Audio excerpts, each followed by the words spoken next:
Good afternoon, good morning, everyone. Thank you all for coming to see what I think is going to be a really important and engaging conversation. Just to introduce myself, my name is David Greene. I'm one of the hosts of Morning Edition at NPR, and I took that job after spending 3 years as Moscow bureau chief for the network, traveling often to Ukraine and covering, a lot of the build-up to the conflict and the news that we are all following right now. This is such an important question as to how the United States and the West should deal with this crisis, and specifically the topic we're going to be covering this morning, whether the West should arm Ukraine. And as we think about this conflict, there have been so many lives lost, and I think as we have conversations about the diplomacy and the politics, it's so important to keep that in mind. I'm reminded of voices that we heard on the air this week on our program. Katerina Malafayeva, we spoke to her a couple days ago. She does aid work in Donetsk and was describing the Cold War era bunkers where families have been hiding for weeks and weeks on end. And when Minsk II went into effect, or was supposed to, there were people who were coming out just for an hour or two at a time, thinking that this was a moment when perhaps peace had come, to check on their homes, to light fires in their homes, to warm them, because there was that level of optimism that they would be home soon. And then the violence has really raged on. Katerina told us that her own apartment was shelled, and her friend would have been killed where she was sitting on a couch had she not gotten up to take a phone call at the very moment when artillery fire hit. And just yesterday, we saw just the dramatic and painful pictures of the withdrawal of Ukrainians' military from Debaltseve, a place where conflict raged on even after the ceasefire was supposed to be in force. And just the images of the military under darkness trying to escape after being encircled, it reminds me of one thing that President Poroshenko said when he visited the United States in the fall.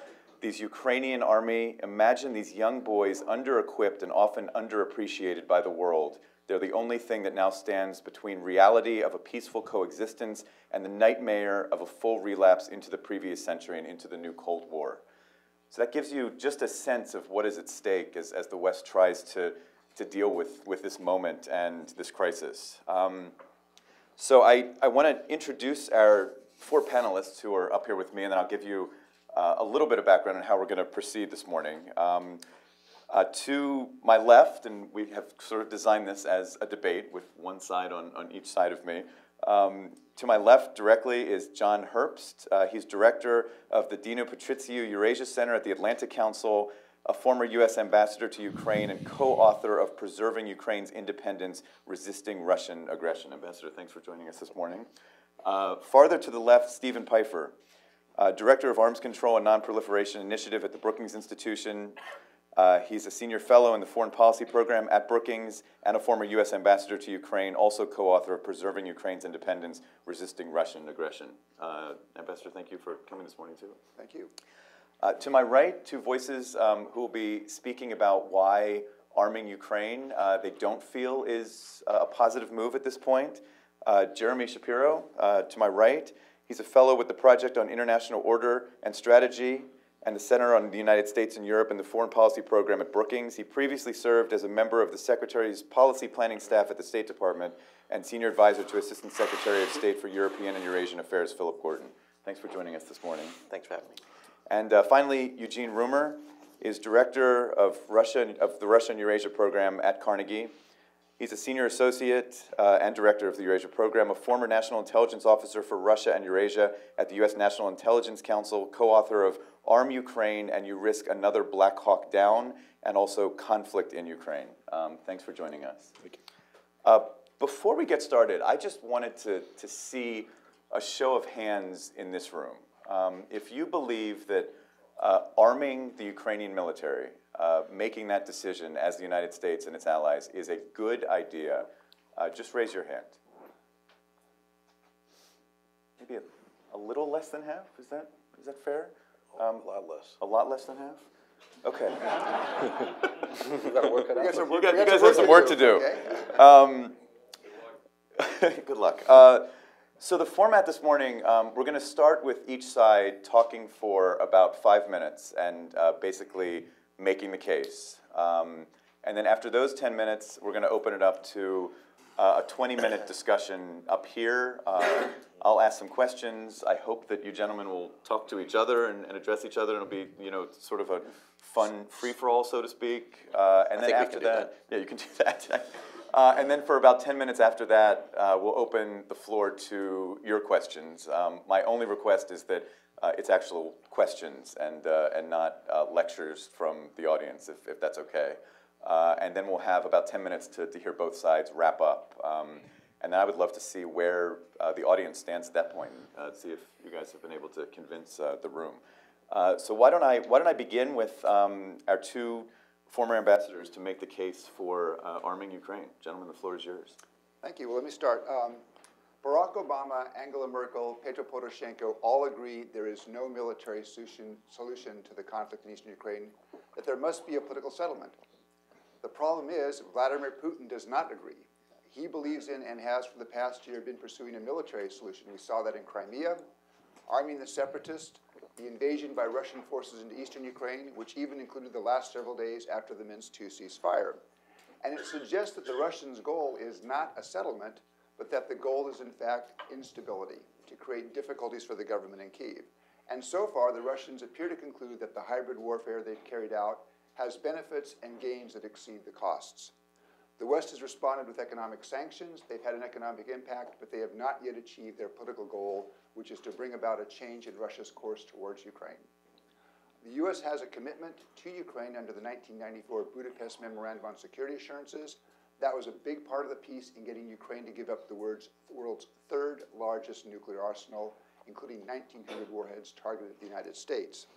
We have recommended that the United States provide military assistance to Ukraine, most of which would be non-lethal, but we also recommend providing light anti-armor weapons. When we were in Ukraine in January, we were told 3/4 of these weapons in the Ukrainian army don't work, and they would have been very useful in the last several days around Debaltseve. We are not talking about American troops going to Ukraine. We are not talking about advanced offensive weaponry. The goal here is the Ukrainians are fighting to just give the Ukrainians the capability to inflict greater costs on Russian aggression and to hopefully persuade Moscow to change its course and shift away from conflict towards a settlement. Vladimir Putin, by all appearances, does not seem to care that much about Russian war debt, but he cares very much about the impact of that on Russian public opinion. And you've seen over the last 7-8 months an extraordinary effort by the Russian government to hide from the Russian people the fact that the Russian army is fighting and Russian soldiers are dying in Ukraine. Arming Ukraine with the goal of getting the Russians to change their calculation is part of an overall strategy that includes helping Ukraine with financial support, economic sanctions, and holding open the prospect of a settlement. But it's arming Ukraine that will help get the Russians to switch that settlement. Are there risks to this approach? Yes, but they are overstated, sometimes grossly so. The risks are in fact manageable, and the risks of inaction are much greater. And it's not just about Ukraine, it's also about broader European security questions, which John will address. The greatest international menace today is the revisionist power in the Kremlin, Mr. Putin having one of the world's 2 largest nuclear arsenals. He has stated he has the right to defend Russian speakers wherever they are, by whatever means necessary. He has stated we have to withdraw the rules of Europe from the post-Cold War era, or there'll be no rules. He has said he has a sphere of influence, or must have a sphere of influence in the post-Soviet space. If we don't stop Mr. Putin in Ukraine, we will face him elsewhere. He has demonstrated aggressive intent in Georgia. He redrew the borders of Georgia by military force. He's doing it in Ukraine. To remind us all his ambitions go beyond Ukraine, he seized a counterintelligence officer from Estonia on the day the NATO summit ended. He has threatened Kazakhstan. He's called it an artificial state. There are ethnic Russians in all these countries. There are Russian speakers in all these countries. If we do not stand up to Mr. Putin in Ukraine, we may face him in Narva, in Estonia. People who argue that our providing weapons to Ukraine would only get Mr. Putin to escalate may be right. We hope it would deter him, but if he escalates, he has more Russian casualties. As Steve mentioned, he has a problem at home with Russian casualties in Ukraine.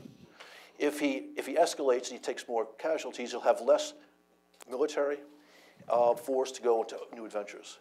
We have to demonstrate to Mr. Putin by sanctions, which Steve did not discuss, and by providing arms to Ukraine that, in fact, there's a heavy price to pay for his aggression. Thank you.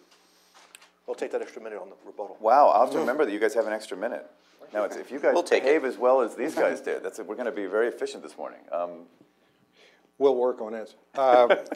Steve and John, we share your angst and your frustration at this situation. But in our view, two wrongs don't make a right. In my view, there are three fundamental flaws with the report as it is written. One, let's make no mistake. This, what you're arguing for, is a proxy war against Russia. Russia will retaliate. We don't know how, we don't know when, but we're confident that Russia will retaliate, and we have not considered the consequences of where Russia will retaliate, how, and where it will go. That's a major flaw in the report and in the proposal.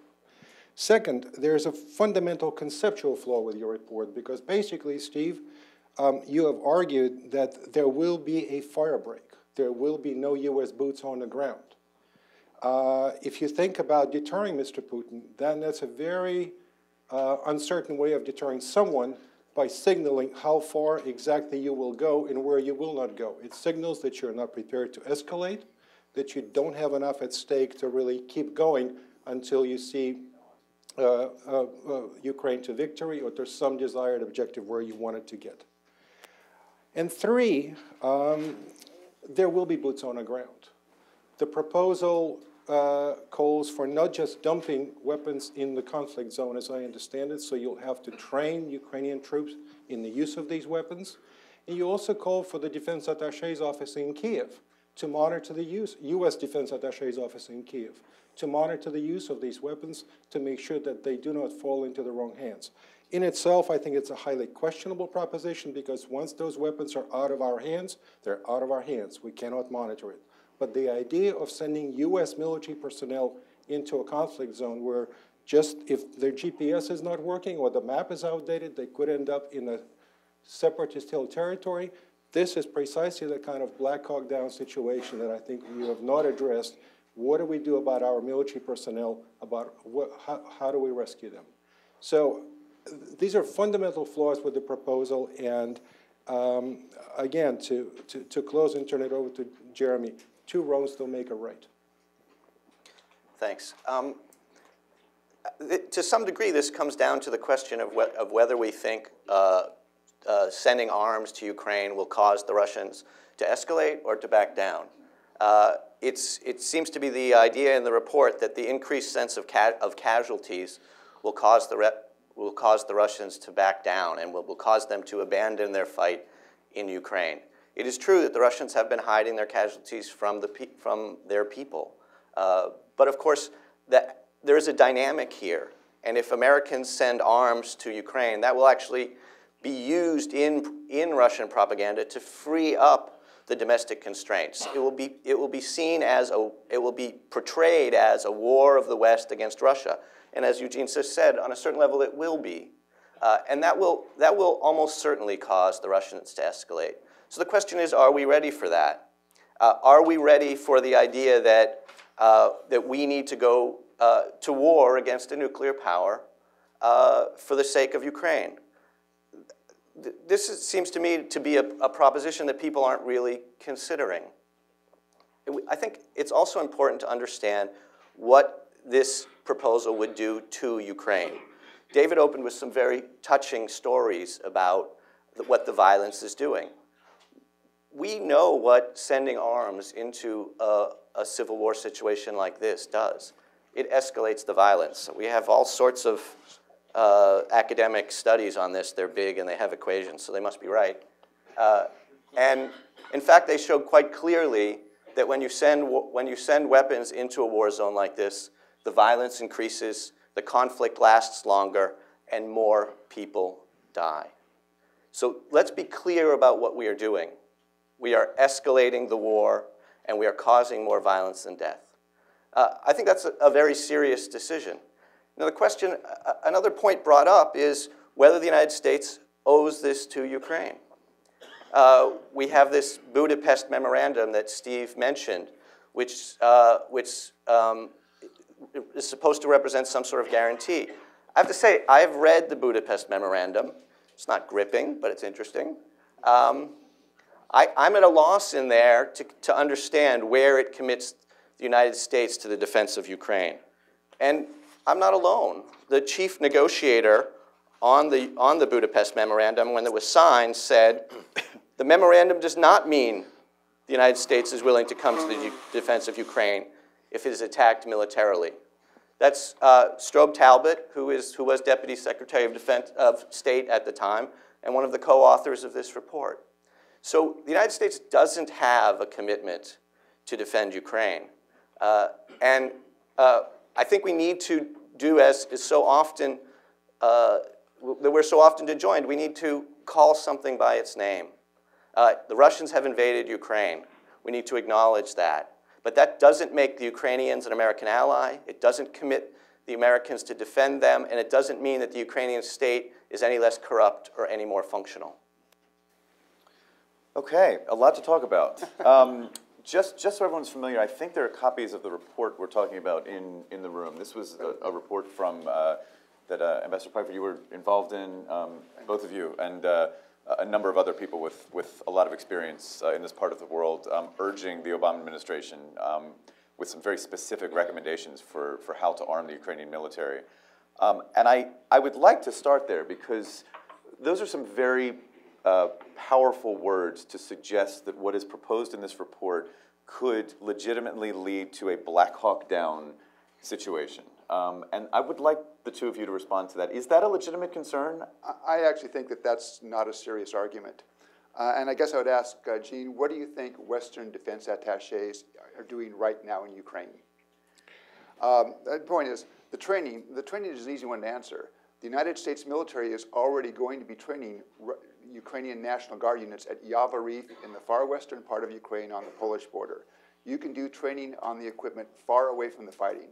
But on the question, Western defense attachés, as part of their job, are going into the conflict area to find out and be able to report back to capitals what's happening.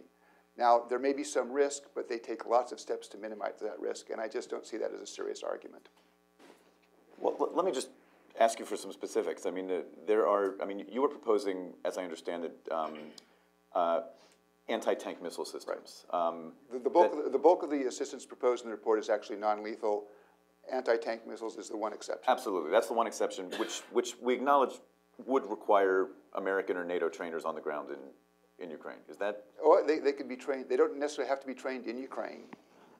Actually, training a team to fire one of these things is a fairly simple process. Now, it's longer in terms of the tactics and how you maintain these things, but we've been told that you can actually train somebody to fire this thing in about 2 hours. But you can offer assurances that, I mean, even if there would be U.S. trainers on the ground, that there's not a real risk of a situation where the U.S. military would have to go in and get them out. The report makes clear that you would train the Ukrainians away from the conflict area and that you would not provide equipment to the Ukrainians unless they demonstrated that they were capable of operating and maintaining it themselves. Does that answer satisfy you guys? It does not.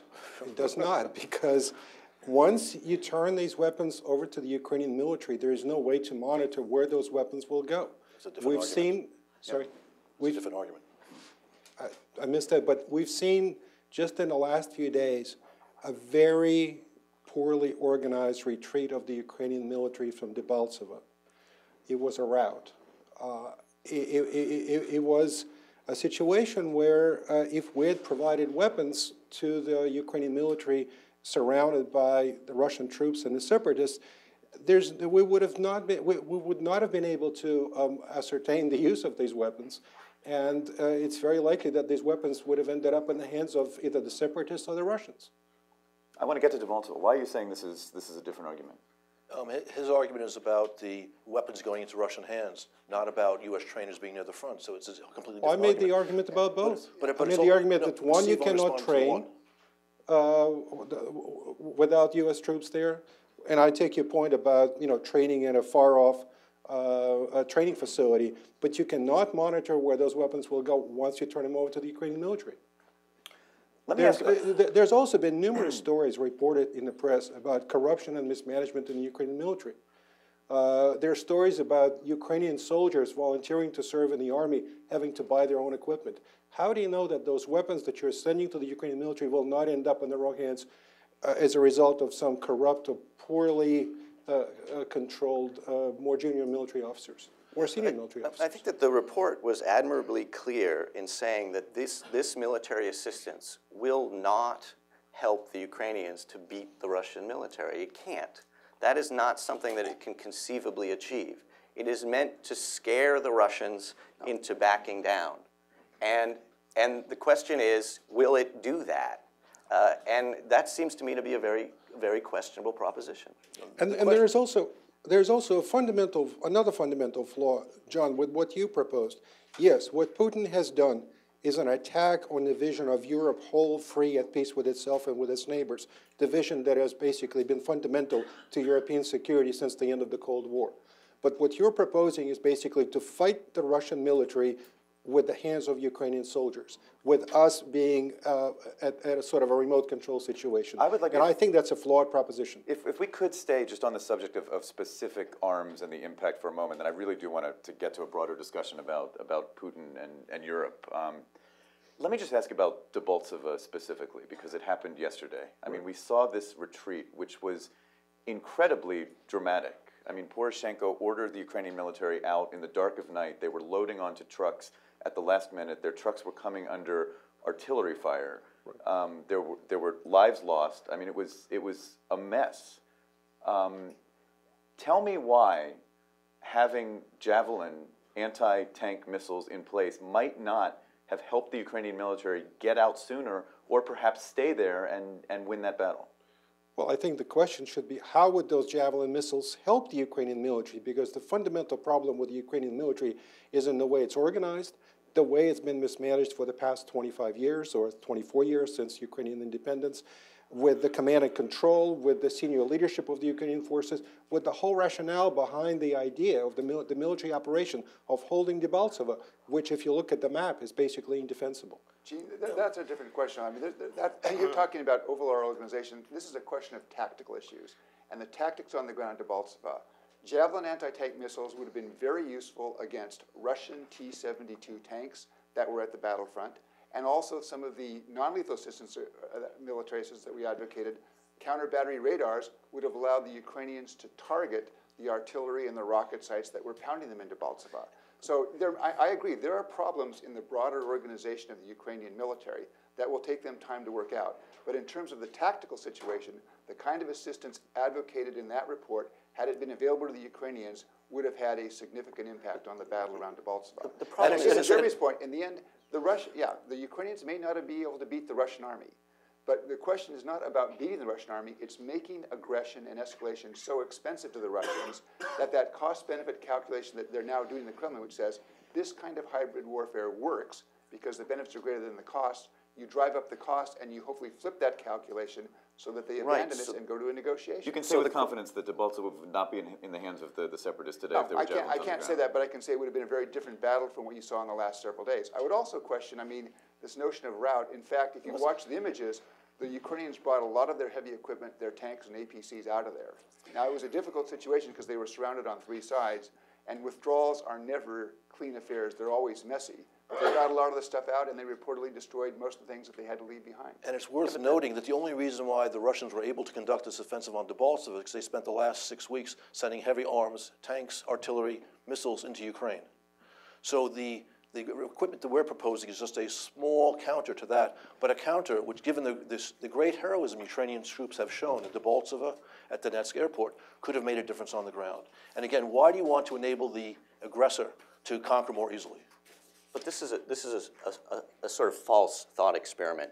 Debaltseve would not have been the battle it was if we had 6 months ago, when we would have had to start to do this, send in American weapons, because the Russians would have escalated and it would have been a very different battle, probably a very worse battle. And this is the fundamental point.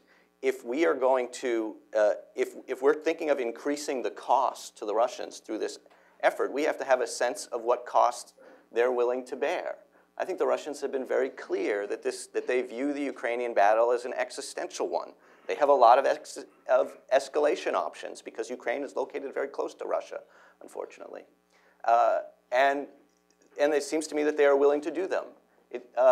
We do not have that kind of interest in Ukraine, and we are not willing to go up that ladder of escalation. If Steve is of the view that a few more Russian casualties are going to increase the cost to the Russians to such an extent that they are simply going to back down over what they have defined as an existential issue for them, I'm confused by that reasoning. Well, let me put... Can I respond to that point? Yeah, because let's stipulate here. I agree with you. I think, John, with you, the Russians care more about Ukraine than the West does. But you leave a very important actor out of that equation, the Ukrainians. The Ukrainians care as much, arguably more about their future than either the Russians or the West. And the Ukrainians have shown a determination to fight on. And they want our weapons, and they're willing to take the risk of escalating casualties because they want to be able to stop the Russians, or at least enable themselves to have part of their country under their control. Well, let me take this conversation to another level and stay on this topic. I mean, you guys used a very powerful term, which was proxy war. Right. Ambassador Pfeiffer, you've made the argument that this is the majority of what you gentlemen are recommending is non-lethal, and there's one exception, which is the anti-tank missiles. I want to hear you guys explain why you think that these steps that are recommended in this report would take us to a proxy war with Russia. Because sending anti-tank weapons to be used by the Ukrainian military against Russian armor would be viewed by the Russians as a move by the United States to oppose Russia in what Russia considers to be, as Jeremy said, a conflict of paramount national interest, whereas the United States would be in a standoff position, basically fighting a war, it is a war, through Ukrainian soldiers. So I'm not even sure what the question here is. The Russians view even our economic sanctions as a form of economic or political warfare, if you wish. So once we start sending weapons that will result in casualties, they'll see that as what it's going to be, a proxy war where we're using Ukraine to fight Russia. Do they not have a point that, I mean, even if it's very limited, if you are putting U.S. trainers in place to train Ukrainians on weaponry that the West is providing, that takes this to another level, that Russia will see this as a major, major step? There are a couple of points here. First of all, the Kremlin is already claiming that the Americans are doing this. They parade people they claim are American soldiers who've been captured.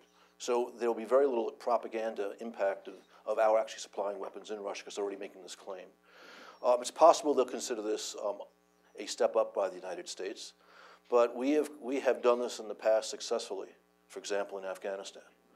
That did not lead us to nuclear war with Russia. The Soviet Union had to backtrack out of Afghanistan in part because we supplied the Mujahideen. So this is something which does not necessarily lead to a great escalation in U.S.-Russian military confrontation. Is that a fair model, Afghanistan, that this might be a way, that in a similar way that was useful there to so Jeremy, take that down? So the New York Times reported on a CIA study in October which looked at the entire history of supplying arms into civil wars like this. And they found in that 67-year history that it essentially never worked, that it always just escalated the conflict and lengthened the conflict. And that's why we saw a series of very wasting proxy wars around the world during the Cold War in places like Angola and Vietnam and Guatemala.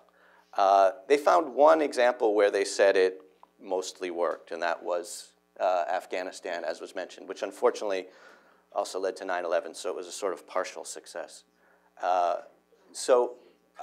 I think that the point here is that we do understand these dynamics. We've seen them many times before. If we do this, the Russians will certainly escalate. They have many answers to Javelin anti-tank weapons. And when they escalate, we will be confronted with a choice. Should we counter-escalate? Should we send in the next weapon, the next tranche of advisors? Or should we back down and do so in a very public and humiliating way? That is a choice I think we should be avoiding if we know that we are not willing to escalate beyond a threshold that the Russians are willing to. We have about 6 minutes left. Can I say something on this? Yeah, briefly. The Afghan experience, unfortunately, shows that once those weapons are out of our hands, they're out of our hands. long after the war was over, we were trying to collect the stingers that we could not account for all over Afghanistan. It's not a good example in these circumstances. I want to talk about Putin if we can. The word Narva came up, which is a city in eastern Estonia that is almost entirely Russian-speaking. And one of the fears that many people have pointed to is that if Putin is able to use the idea of defending Russian speakers in eastern Ukraine successfully, he could take that model elsewhere. The idea of some sort of incursion into the Baltics and bringing Article 5 into question is a possibility that is sort of unimaginable, but I think we could all acknowledge is out there. This kind of war we're seeing today, a year ago, was also unimaginable. So fair. Let me ask the two of you, why is the argument that Putin must be stopped here and that the way to do it is to give the Ukrainian military some more resources and on a limited basis, some lethal resources? You know, why does that argument not resonate with you, that this is the place where Putin must be stopped? Do you want to take that? Because we have made a commitment to Estonia, Latvia, Lithuania, or other NATO allies, and it's an ironclad commitment, and we've declared it many times over. They're covered by our defense guarantee. We have not made that commitment to Ukraine, ever, as Jeremy just quoted from Strobe Talbot's remarks at the signing of the Budapest Memorandum, and the text of the Budapest Memorandum itself suggests. I think there's a big difference there. There's a difference. I would like to come back to the Budapest Memorandum because I was actually with Strobe when we negotiated that point. And I think, Jeremy, that you pull that out of context.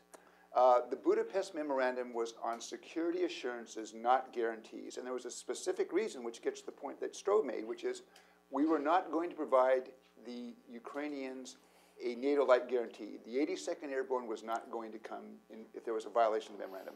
But we told them that the memorandum meant we would take a significant interest in Ukrainian security and that there would be a response. So that's in the memorandum, or it's just something that you told them? That's in the negotiation. Now, maybe we say, maybe your negotiation style is we say one thing and then we walk away from it. But the impression that we gave the Ukrainians, because bear in mind, the number one problem for both the George H.W. Bush administration and the Clinton administration in the early 1990s with regards to the Soviet Union was getting a hold of the nuclear weapons. 1,900 strategic nuclear weapons in Ukraine target the United States.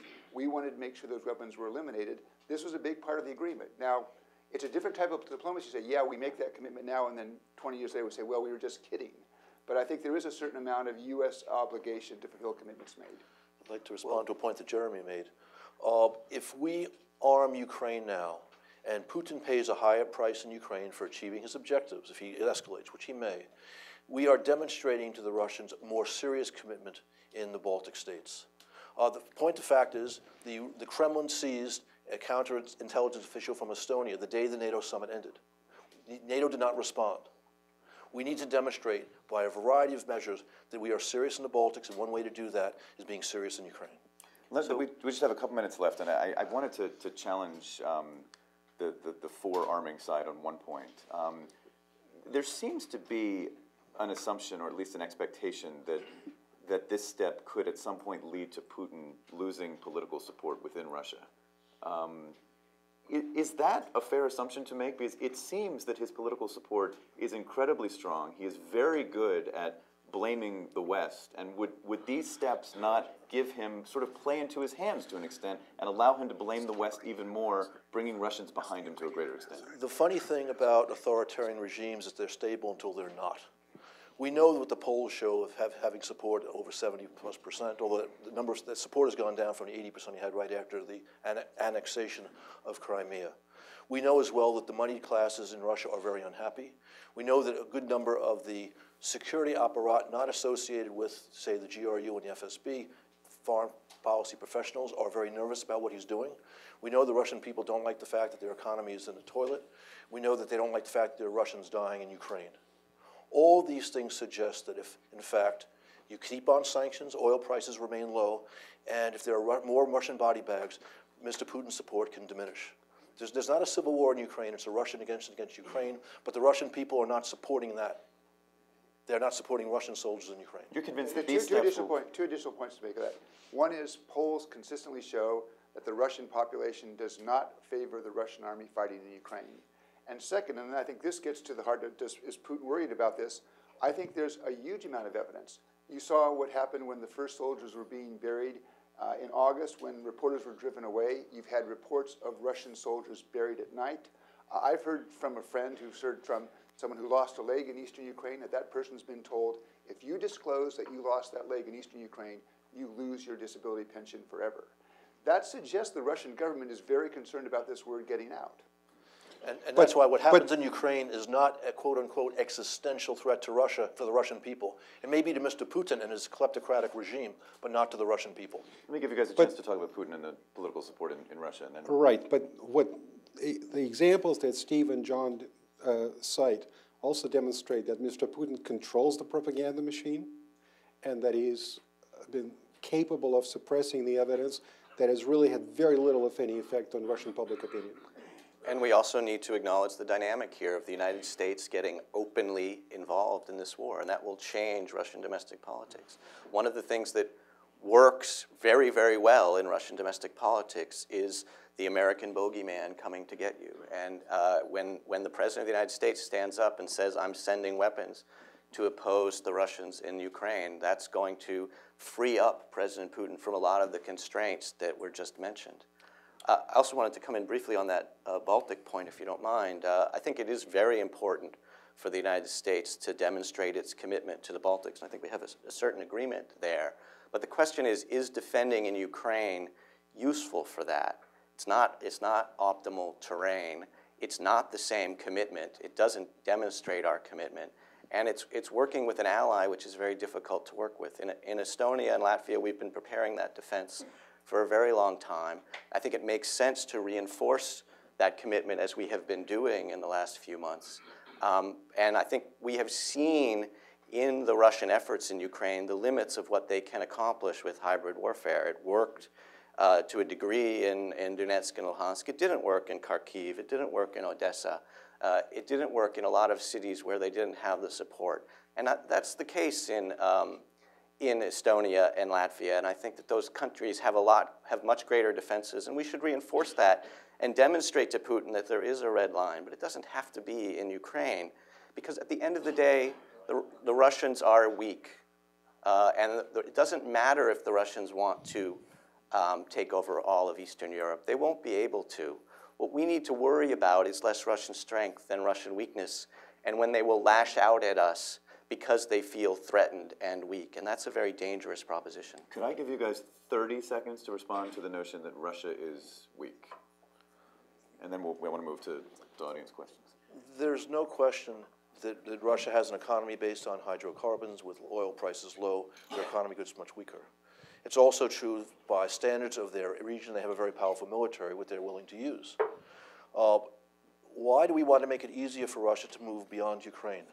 It's not of great cost for us to arm Ukraine the way Ukraine would like to be armed, to impose a cost on Russia. So even if they escalate, for them to achieve their ambitions in Ukraine, they lose more men, they lose more materiel. Demonstrating resolve in Ukraine makes it less likely we have a problem in the Balkans. I want to open this to Baltics. all of you. Looks like no one's interested. If you don't mind, keep it relatively brief, make it a question, and also introduce yourself when you get up. I'll start with you in the front row, sir.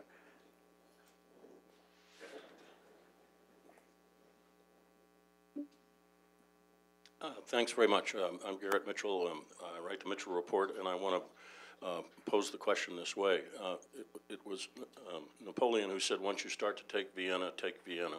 It seems to me that the proposal in favor of supplying arms, as has been discussed, is hardly taking Vienna.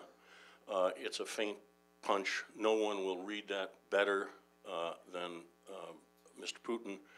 And my question to the panel is, given the current circumstances, why isn't the greatest interest in America's national interest and its foreign policy interests and NATO's interest to not play half-heartedly in Ukraine, but to put troops in those NATO countries that the ambassadors say he's headed for, so that they understand that there are red lines we're willing to draw. They're in the NATO nations, and unfortunately, Ukraine will help them in non-kinetic, non-lethal ways. But it's important for us, it seems to me, us meaning the U.S. and the West, to not draw faint red lines, which this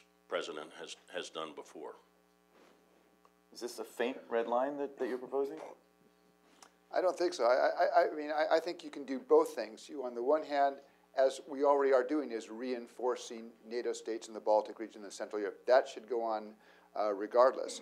But the provision of weapons that are on the relatively low end of the scale, when you look at the entire range of weapons that could be provided, I don't think that draws a red line.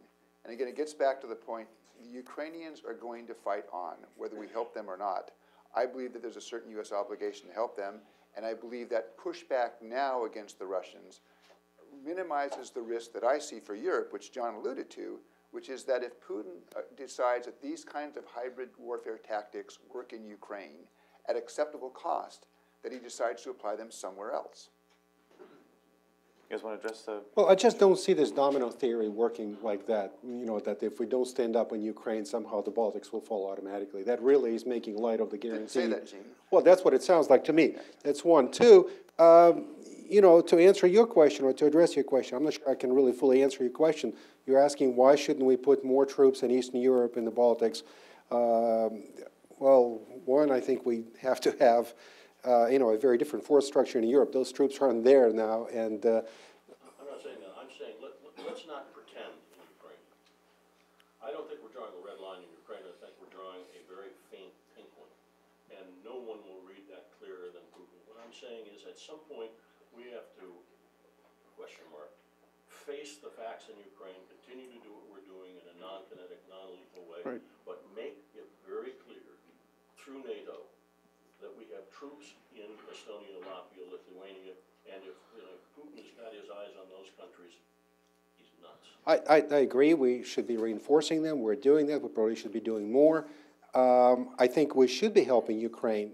And the $1 billion or whatever, Steve and John, you want to put in the Ukrainian military, I think can be very productively spent, assuming there is, the right situation in Ukraine to begin to rebuild the Ukrainian military and launch the reforms that the Ukrainian military has been delaying for a long time now. Essentially, you need basically to freeze the conflict and start rebuilding the Ukrainian military with the monies you propose, along the lines of what NATO allies have done in Eastern Europe after the fall of the Warsaw Pact. Let's go to another question. Maybe somewhere in the back, a young woman on the aisle right here. Yeah. Hi, my name's Mary Jane Maxwell from UDC. I have a question. You've all spoke very eloquently about the position of Putin, the position of Russia, and well of the West. What about the people of Eastern Ukraine? What is their desire to have done? Do they want the Ukrainian army in there defending their territory right now? Thank you. Go ahead, John, please. One of the reasons why the Kremlin launched a hybrid war is because their expectation of a civil war in Ukraine in the East completely flopped. Polls demonstrated up through last spring that at most 20–25% of the people in the Donbass were interested in either independence from Ukraine or somehow joining with Russia. And Kremlin had to send in FSB Colonel Yurkin Strelkov because, as he complained back to the Kremlin, the locals were not going to fight. That's why you had to rely on Russian quote-unquote volunteers and eventually Russian regular troops. Of course, there's been a lot of suffering in the East right now. There are refugees and there are IDPs. I'm told there are twice as many IDPs in Ukraine as there are refugees into Russia from the Donbass. Most of all, they want the fighting to stop. But if you look at any poll in Ukraine taken before all this happened, there was no support by a majority of people, even in Crimea, to leave Ukraine and become part of Russia. Yeah, let me just start. I think one of the problems we have in a war situation like this is we very quickly lose any hold on being able to understand what the people on the ground want.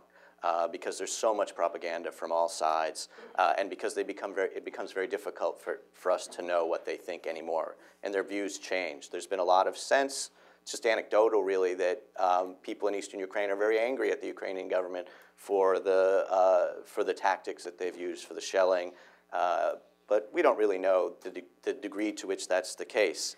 I think that the fundamental point, which we see across the world, is that people on the ground generally want the war to end, full stop. They care more about the war ending than anything else. What we know about this proposal from so many other examples is that it will not cause the war to end. It will cause the war to escalate. It will cause the war to spread. It will cause more suffering and death. And to me, that's the essential point for the people on the ground. But the point I'd make is the war is not ending. Last Thursday, Chancellor Merkel and French President Hollande brokered an agreement that most analysts, including I think a number of people in this room, would agree was significantly more disadvantageous to Ukraine than the agreement that was signed last September, which the Russians and the separatists violated. And yet you had this agreement that was usually disadvantageous to Ukraine. It favored the separatists, it favored Russia. And what happened at midnight on Saturday when the ceasefire was supposed to begin is the Russians and the separatists went right on fighting, continuing to pound Debaltseve. And there are reports today, even after having taken most of Debaltseve, that offensive continues. So where's the settlement? It's a fair point, Steve, and I think we don't have a good solution for ending the Ukrainian civil war or the Russian-Ukrainian war, if you prefer. You can call it whatever you want. We don't have a good option for ending it. And I think that that's a real problem. And it doesn't seem to me a good response to that is to expand it. That war, as bad as it is, we know from a lot of experience can be worse. We have seen worse examples, and we have seen greater escalations in places like Syria and Bosnia, and even in Chechnya, where the Russians demonstrated the types of tactics that they're willing to use. So this war could be a lot worse, and that's essentially what this proposal will do. Now, it's very hard to end, and I take that point, and I think that there's a lot of difficult negotiations that need to go on, but I don't see why making the war worse, hardening the attitudes, is a good way to end it. Can we all make a deal up here? I'm going to take one more question, but then it'll mean you each only have about 3 or 4 minutes to close out. Is that okay? That's fine. Okay, one more question. Ask the ambassador. Could the ambassador Sure. Thank you.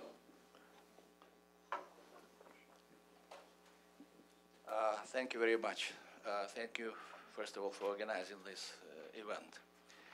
First, there is no civil war in Ukraine. There is no civil war in Ukraine. There is war which was brought by Russia from Russia. There is a conflict which was inspired by Green men, by FSB operatives, and by GRU operatives, and by Russian troops. Second, without any weapons, second is, which is very clear, that for the time being, nobody provided Ukraine with weapons. But despite of that, the Putin Kremlin escalates with every day the situation in Ukraine. First, it was Crimea occupied, then false referendum, then attempt of annexation, then aggression in the eastern part of Ukraine, and then Minsk I, which was violated, and it was an attempt of Ukraine to diplomatically solve the issue. Then Minsk II, which is being violated right now. Russia has flooded this occupied area with hundreds of tanks, of APCs, of artillery pieces, of rocket systems. And in this case, it's just curious to hear that Ukraine has not the right to be provided with defensive weapons. So, and once more, without any provided of weapons, Kremlin with every day escalates the conflict. And this is war not only against Ukraine, this is war against Europe, this is war against European and democratic values. That's why Ukraine needs, first, weapons, second, more strong sanctions, including SWIFT against Russia, in order to stop aggression today, in order not to wait for tomorrow, because tomorrow the situation will be even worse. Thank you. Ambassador, thank you. I think it seems appropriate. You guys could respond to that as your Sure. sum up, and then we'll let you guys close out. Go ahead, Farage. I think that, as the ambassador says, Ukraine has the right to defend itself, and it has the right to request weapons. I'm not sure what a defensive weapon is, but it certainly has the right to request weapons. I am very sympathetic to their plight in the face of Russian aggression. I think we should be clear that it is Russian aggression. But I think also that the United States has the right to decide whether it makes sense from an American perspective and from a larger perspective as to whether to provide those weapons. The United States does not have a treaty commitment to Ukraine. The United States would only escalate this war if it provided it and create much greater suffering in Ukraine, and it would create a lot of risks for itself. Its credibility is not at stake in Ukraine, and it has many options for dealing with Russian aggression should it come into the NATO states. To me, it is more than passing strange that those who would risk a war to protect the independence of Ukrainian foreign policy would deny that same right to the United States. It is a U.S. sovereign decision as to whether to provide such weapons into a war. We need to make that decision on our own. In that, I think the Ukrainians don't get a vote. Do you have anything to add? Well, I can't make the point strong enough to reiterate what Jeremy just said. It is an American decision. It's not a Ukrainian decision. Ukraine has the right to defend itself against what undoubtedly, Mr. Ambassador, is an aggression. No question about it. But we have a say here too, and it's our decision, it's our interest at stake. I would somewhat disagree with Jeremy. I think we have our credibility here on the line too. But there are different ways, there are other ways to defend our credibility and show our commitment to Europe other than providing weapons for a conflict that neither Ukraine alone nor with the weapons provided by the United States has a chance of winning. And again, Putin is prepared, has demonstrated to escalate, to keep on fighting. You know, there are many things we don't know about what he wants to do and how he does it, because basically sort of Moscow, Putin has been non-transparent to us. But the one thing he's demonstrated in August and again in February, January and February, is that he is prepared to escalate and he is prepared to make sure that the separatists are not defeated. We're not prepared to go to the same lengths. And I think it's the most important thing to keep in mind when considering providing a little bit of defensive weapons to Ukraine in these circumstances. And also, just one last point. Europe is not on the side of sending weapons to Ukraine. Chancellor Merkel was risen to the challenge like no other leader in the Western Alliance. Really has made it very clear she's opposed to it. Okay, let me make 3 or 4 points in response. First of all, yes, this is an American decision, but I think the American decision should be to arm Ukraine because that will increase the prospects for actually getting to a settlement. Second, the Ukrainians are going to fight with or without American arms. But I guess here I would differ with Jeremy. I would not so easily dismiss the Budapest Memorandum. There was a commitment there. It was certainly not on the level of the NATO treaty, but things were said to the Ukrainians to get them to get rid of 1,900 strategic nuclear weapons. Then we ought not now to be forgetting that. Third, I would acknowledge there is a risk of escalation, but I think it's grossly overstated. Mr. Putin has escalation options. That is sure, no doubt about that, but it's not simple. More escalation by the Russians invariably means more overt engagement by the Russian army. That makes it harder to hide it from home, and you're going to see erosion of public support at home as there's more Russian involvement and more Russian casualties. But it also becomes more visible to the outside world, and that will in fact stiffen the support for sanctions, including more sanctions. And the last point, Chancellor Merkel. Chancellor Merkel was here 10 days ago. She said, yes, she does not favor providing arms to Ukraine. But she also had the opportunity to say that if you do this, it will disrupt transatlantic unity, and she did not say that. And she also did not say, you Americans should not do that. She didn't give the President of the United States a green light, but she certainly did not give him a red light on arms transfers. Ambassador Herbst, the last word is yours. Okay. We've seen multiple escalations on the Russian side before we provide weapons. So providing weapons gives Putin pushback to escalating further. And if he does escalate, he'll pay a higher price, which will undermine him at home. Now, that's point one. Two, this makes our defense of the Baltic states easier. It also sends Putin a caution about Kazakhstan, a place where we have no commitments to intervene, but where a quarter of the population is Russian-speaking and located handily along the border with Russia.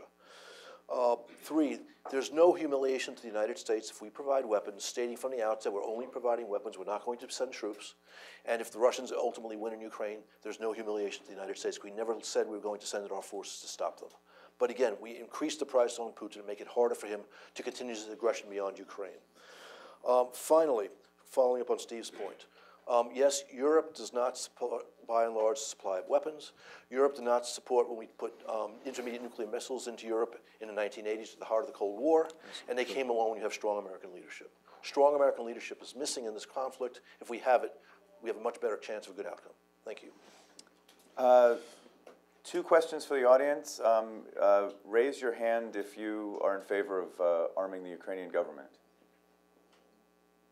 Okay, and if you changed your mind, keep your hand up. Okay, a couple. Another. We can ask that. How many people are on the fence? All right. I want to thank Carnegie for hosting this. I want to thank the four panelists. It's an honor to be on this stage with so much experience. Mr. Ambassador, thank you for coming, and thank you to your staff. I know you're very busy right now.